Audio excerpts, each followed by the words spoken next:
Hello friends, welcome back to law in Telugu video series.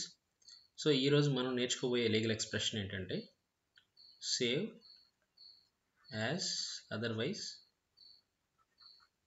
Provided. Save as otherwise provided, right. దీని అర్థం ఏంటంటే so ఇంకెక్కడైనా వేరొక విధంగా చెప్తే, ఇందుకు విరుద్ధంగా చెప్తే, ఎందుకంటే ఆ స్టేట్మెంట్ మనం ఇస్తాం, ఆ స్టేట్మెంట్కి విరుద్ధంగా ఎక్కడైనా చెప్తే సో దానిని మినహాయించి ఈ సందర్భం ఇలా జరగాలని చెప్తాం అన్నమాట. So unless stated differently elsewhere, right.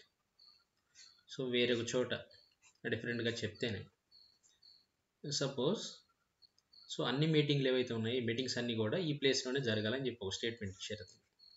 So దానికి ముందు ఏంటంటే ఎక్కడో ఒక నిబంధన ఉందన్నమాట. ఆ నిబంధనలు ఏముందంటే ఫలానా ప్లేస్లో కూడా అత్యవసర సందర్భాలలో ఇక్కడ కూడా జరగవచ్చు అని చెప్పేసి, రైట్. ఈ స్టేట్మెంట్ నేను ప్రొటెక్ట్ చేయాలంటే వేరొక చోట కూడా జరగవచ్చు అని ప్రత్యేక సందర్భం అనమాట.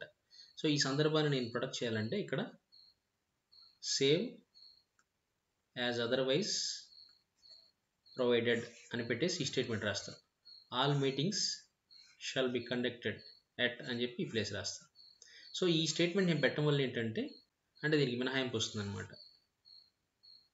అలాంటి వాటికి ఆ సందర్భాలకు దీన్ని వాడతాం అనమాట. ఈ expression save as otherwise provided ఇంకెక్కడన్నా డిఫరెంట్గా చెప్పుంటే దాన్ని మినహాయించి మిగతా సందర్భాల్లో ఈ స్టేట్మెంటే వ్యాలిడ్ అనమాట, రైట్.